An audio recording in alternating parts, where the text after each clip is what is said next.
Veronica Lenhart Safranski, known to friends and family as Vonnie, was born on March 13, 1956. By the time she was 40, she was living in Argyle, Minnesota, and was known for being very close to her family, who described her as a doting mother to her 2 children. Unfortunately, after attending a Halloween costume party in Warren, Minnesota, she strangely disappeared. On the night of October 26, 1996, Vonnie went dressed as Pocahontas to Mick's Bar and Grill, where the Halloween costume party was being held. The night was going fine until her friend went looking for her around 12:30 a.m. and only found her purse, cigarettes, and coat, but no Vonnie. After being reported missing the following day, investigators spoke with witnesses who recalled seeing Vonnie dancing with Kevin Shervin. She was then spotted leaving the bar with him in his black Dodge Power Wagon pickup truck with Oregon license plates. When they looked into his past, they learned some very troubling information. Shervin had been convicted for sexual assault twice, once in 1974 and again in 1986. Nearly a month after she went missing, a beaded belt thought to be part of her Pocahontas costume was found along a rural road, about half a mile south of the intersection of Marshall County Roads 8 and 6. This spot was close to where Shervin was living at the time, in a rental trailer. Search teams covered about 20 square miles of marshy and wooded land, using ATVs, horses, and aircraft. Just days after the search began, the weather turned much colder, and there were concerns that necessary evidence might have been lost. Unfortunately, no other physical evidence besides the costume belt was ever found. When Shervin was questioned, he denied even being at Mick's bar that night. He then changed his story and said he was there, but never left with anyone. After investigators pointed out that witnesses had seen him, he finally admitted to leaving the bar with Vonnie. He claimed she was stranded and he had given her a ride. He said they began driving toward Argyle, but he claimed that Vonnie changed her mind, so he turned around at the beat dump and dropped her off near the trailer park in southeast Warren. A man who was driving home from a late-night shift between 1:15 and 1:30 a.m. later reported that he was almost hit head-on by a black Dodge pickup that was covered in mud. When he heard about Vonnie's disappearance days later, he realized the timing matched up. After she went missing, Shervin suddenly cut off his long ponytail, which investigators later recovered. The next day, he dropped off his truck with a student mechanic, supposedly for transmission repairs. The mechanic was questioned and told investigators that Shervin mentioned not getting enough sleep the night before. The student also said that when he lifted the truck at the tech school in Thief River Falls, the underside was packed freshly with beat mud. When investigators searched the truck, they found a hair that they believed belonged to Vonnie. They even searched his property twice, but nothing related to her disappearance was found. Shervin had a long history of violence toward women, and his known cases showed a disturbing pattern. His 1987 sexual assault conviction began at a bar when he met a woman. Afterward, he followed her to a restaurant, paid her bill, and then asked her for a ride. He then trapped her inside her vehicle, forcibly groping her, and then restrained her. She eventually managed to get out of the car, but fell and hit the ground and was then run over. Thankfully, she was still alive and managed to escape to a nearby gas station while Shervin fled the scene. Not long before Vonnie's disappearance, he met Kathy Mock at a friend's house and offered her a ride. He then drove her to his home in New Fulton. Once there, she went inside to use the restroom, but was pulled into Shervin's bedroom where he sexually assaulted her for hours. He then threatened her life if she ever told anyone. He was later charged, but ultimately acquitted in 1997. He then attacked a young runaway after confronting her about an acquaintance she said had sexually assaulted her. During the attack, he beat her and removed her clothes. She later required plastic surgery to fix the severe cut on her lip. Another woman said she found a box of disturbing documents related to his assaults on women. She then asked if he knew he couldn't treat women that way, and he simply responded no. Investigators found it strange that after Vonnie disappeared, there were no further reports of alleged assaults by Shervin, especially considering his history. After Vonnie's disappearance, Shervin relocated to Wisconsin, but then returned to Warren a few years later. When he did, he brought a large freight container to the Shervin family farmstead, located a few miles south of New Fulton. He placed the container deep in the timber on the north side of the property. Since there was no entrance from the west, he built a new gravel road from south into the timber. During the original search of the property, teams were allegedly told to avoid the north timber section, which many believe is the most critical area, and they feel it should be re-examined. After being convicted on unrelated charges, he spent a few years in prison before being released in 2002. In March 2025, he was arrested again, this time for illegally possessing ammunition after used shell casings were found in his trash. Veronica Safranski stood 5 foot 4 inches, with blonde hair and blue eyes. She was last seen wearing her Pocahontas costume and a Mary Kay ring set with diamonds shaped like the letter S. If you have any information about the disappearance of Veronica Lenhart Safranski, please call the Marshall County Sheriff's Office at 218-745-5411. Veronica went missing on the night of October 26, 1996, and as of December 2025, she remains missing, and this case remains unsolved.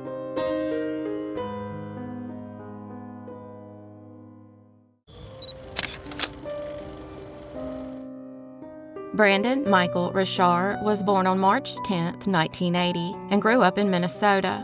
By the age of 41, he was living in Coon Rapids and a father of 4.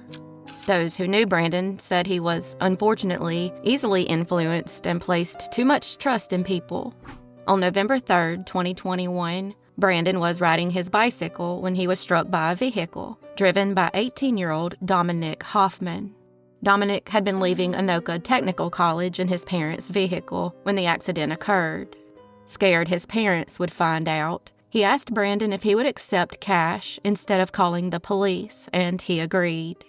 2 days later, on November 5th, Brandon went to a McDonald's on Coon Rapids Boulevard to collect the cash from Dominic to cover the damages to his cell phone, his bicycle, and the injuries he suffered in the accident. It's unclear if Dominic had the money on him or not, but it's believed that after meeting up, Brandon left with him in his vehicle. After that, Brandon was never seen or heard from again. Witnesses recalled seeing Brandon at the McDonald's, walking with a limp from the bicycle accident. They also found surveillance footage from that day showing him wearing a vintage red and black Buffalo Sabres hockey jersey and dark pants. This is where things get really strange. Brandon had been dating a woman named Regina Kramer for the past 5 years, and they rarely spent time apart. The longest they'd ever went without speaking or seeing each other was just 2 or 3 days, and that only happened a couple of times. After Brandon disappeared, she then strangely waited 10 days before asking Brandon's mother if she'd seen him, but then never elaborated on why or how long he'd been missing. 2 more days passed before the family realized exactly how long Brandon had been gone, and his mother, Suzanne, along with his longtime friend Jennifer, who was also the mother of his 2 oldest children, filed a missing person report on November 17, 2021. Unfortunately, that meant that 12 important days were lost before anyone started gathering information or searching for Brandon. Allegedly, both Dominic and Regina have stopped cooperating with authorities. Regardless, neither one has been named as a suspect. Recent advances in DNA and technology have led investigators to re-examine evidence that was collected earlier. Police searched the area around the Coon Rapids Dam Regional Park, where Brandon's phone last pinged, but didn't find anything. There's a $5,000 reward for information leading to the location of Brandon Richart. If you know anything about his disappearance, no matter how small, please call or text the Anoka County Sheriff's Department at 763-427-1212 and reference case number 21260925. Brandon stood about 6 feet tall and weighed 190 pounds, with brown eyes and brown hair. He went missing on November 5, 2021, and as of December 2025, he remains missing, and this case remains unsolved.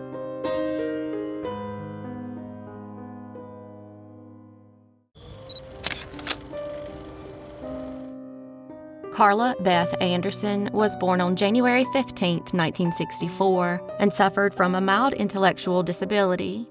By the age of 23, she was living on her own at the Greenwood apartment complex in Wadena, Minnesota, and was very proud of the independence she had.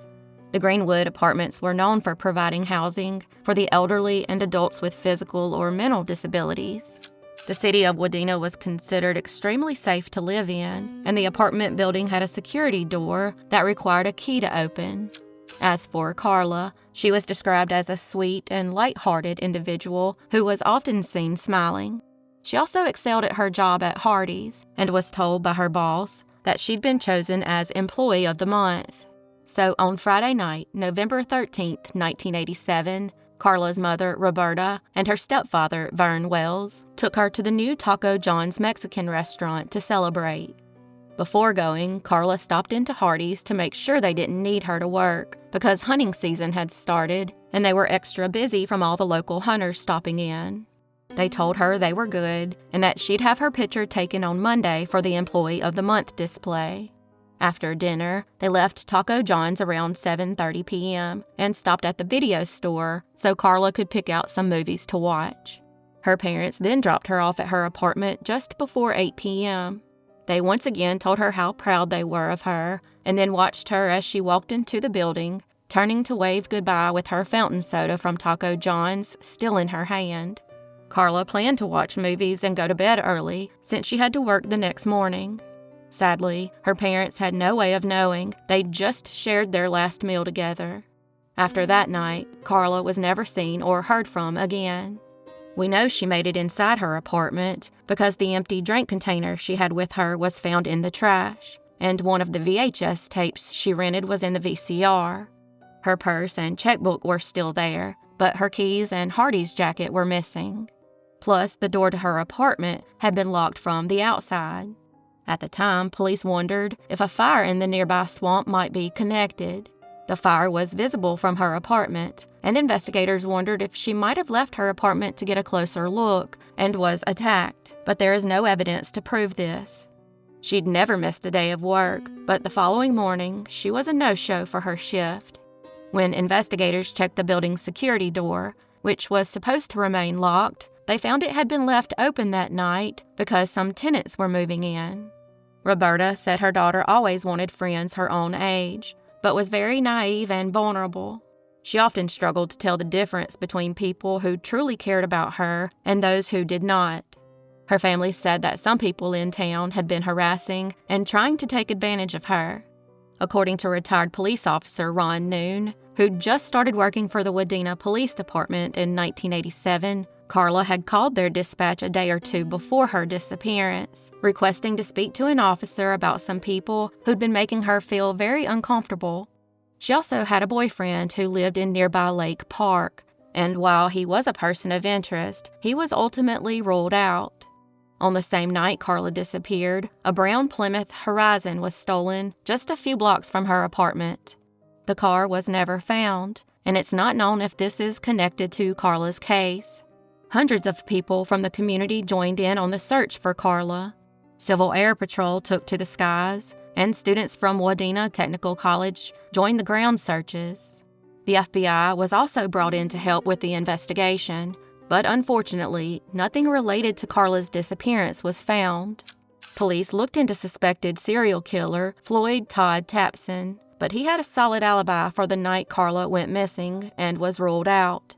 If you have any information regarding the disappearance of Carla Beth Anderson, contact the Wadena Police Department at 218-631-7700 or by email at bca.coldcase@state.mn.us. There's a $10,000 reward for information leading to Carla's whereabouts.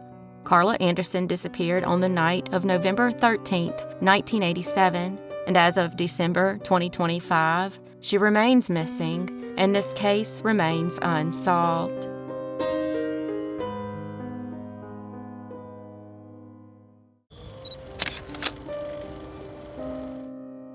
Kateri Marie Mishow was a Native American from the Ojibwe Nation, born on September 22, 1984, to Ira and Kathy Mishow. By the age of 22, Kateri was living in a duplex across the street from her parents in Minneapolis, Minnesota. She was described as a spunky and outdoorsy individual. She was very close with her family and typically spoke with her father on a daily basis. However, in the fall of 2006, those calls suddenly stopped. Months would then go by with no word from her, and on January 5, 2007, she was reported missing. Her family said that they last saw her in October of 2006, leaving home with a young man from the same building. After that, she was never seen again. One of the only leads in the search for her came from a friend in Hennepin County Jail who called Kateri's mom, Kathleen, and said he heard from other inmates that Kateri's body was in the Mississippi River. Kateri's father, Ira, then spent an entire year going to the river searching for her, but sadly he never found a single trace of her. Investigators mentioned the possibility of a serial killer with a history of targeting Native American women, but never revealed why they believed this. Kateri stood around 5'2" to 5'3", with brown hair and hazel eyes. She has a tattoo of angel wings and the cartoon character Tweety Bird on the back of her shoulder. If you have any information about the disappearance of Kateri Marie Mishow, please call the Minneapolis Police Department at 612-348-2007. Kateri disappeared sometime between October 2006 and January 2007, and as of December 2025, she remains missing, and this case remains unsolved.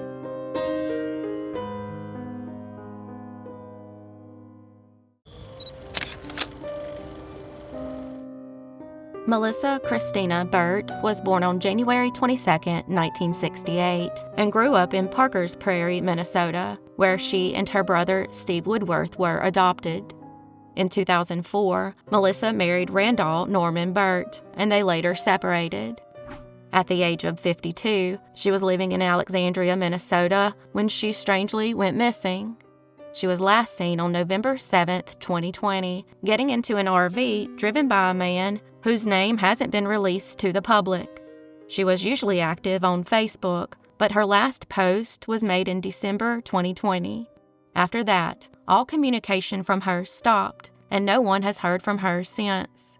When the man was questioned, he said they had traveled to Texas, Kansas, and Iowa. He said that while going through a small town in Iowa, she got out and he never saw her again. However, he strangely couldn't remember the name of the town. Melissa is a member of the Minnesota Chippewa tribe, Leech Lake Band.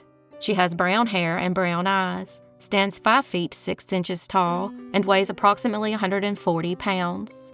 Since her disappearance, her son has graduated from high school, and he and his uncle Steve continue to actively search for Melissa. Unfortunately, there are few details available about her personal life or the investigation into her disappearance. While she had been arrested in 2006 for drug possession and driving while intoxicated, it's unclear if she was battling addiction at the time of her disappearance. If you have any information about the whereabouts of Melissa Christina Burt, no matter how small or seemingly insignificant, please call the Douglas County Sheriff's Office at 320-762-8151. You can also submit anonymous tips to crimestoppers.mn.org or call them at 800-222-8477. Melissa disappeared in late 2020, and as of December 2025, she remains missing, and this case remains unsolved.